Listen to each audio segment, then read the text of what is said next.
في إسرائيل هرب ما بعد الصدمة، يعني PTSD على الإطلاق، وجميعهم يحتاجون لتدخل علاجي مهني مختص. وأدعي أن جميع السلوكيات السياسية الحزبية والجماهيرية بما فيها هي جزء من محاولة علاج أو رد فعل لكرب صدمة ما بعد الحرب للPTSD. بدي أجرب أمشي لقدام عشان الوقت، بعدين بطبعها وبجرب فيها بطريقة معينة.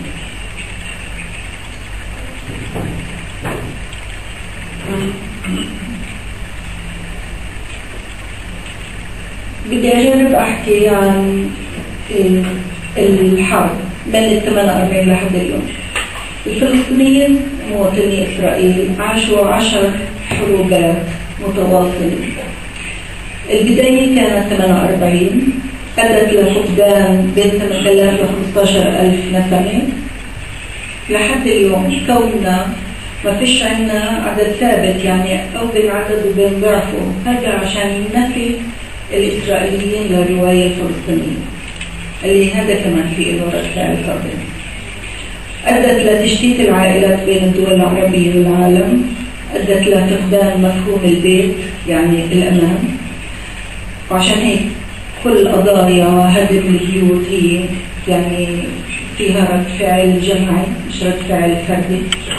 أدت لفقدان الحق في الامتلاك الثابت، ونشوف إحنا قديش كان في رد فعل في الحرب الأخيرة لهدم البيوت في غزة. يعني الشق مش فقط القيمة المالية للمبنى، إنما المعنى نفسه إنه كمان مرة عم بخلونا نفقد بيوتنا.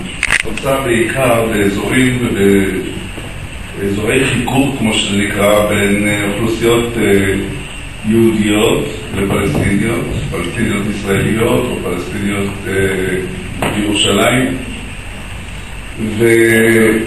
ובעצם השכבות הפגועות ביותר בחברה הישראלית, השכבות ששייכות לעשירונים התחתונים מבחינה כלכלית, הם אלה שגם ביטאו באופן הכי אלים את אותה גזענות שבאה לידי ביטוי באירועים שבין השאר הגיעו לכדי לינץ' בירושלים, שני צעירים ערביים.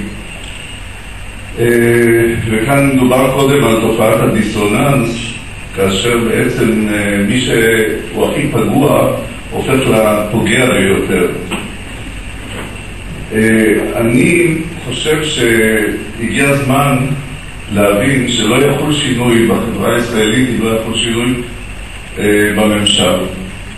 וצריך בעצם לחתור לשינוי הרוב השולט בארץ. והטענה שלי היא שזה אפשרי, שזה לא רחוק, שזה לא נמצא בשמיים, אלא למעשה זה תלוי בהתארגנות פוליטית נכונה של מחנה שלם שהוא מכיל בתוכו מפלגות שונות. ואני אקח דוגמה, ואני אביא דוגמה ממה שקרה בצרפת ב-1936.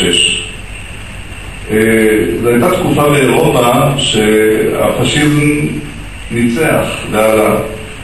באיטליה היה פשיזם כבר מזה שנים, בגרמניה המפלגה הנאצית עלתה לשלטון ב-1933, בספרד פרנקו וכוחות הפשיסטים בעצם הובילו לקראת ניצחון, והיה נראה שאירופה כולה נשטפת בגל פשיסטי שהולך ומשתלט על ארצות אירופה.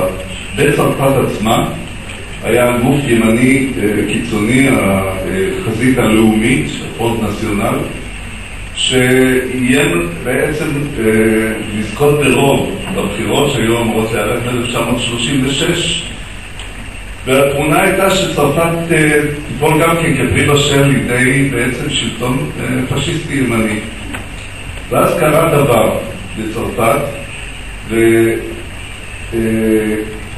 התארגנה חזית שנקראה החזית העממית הצרפתית, הפרונט פופולר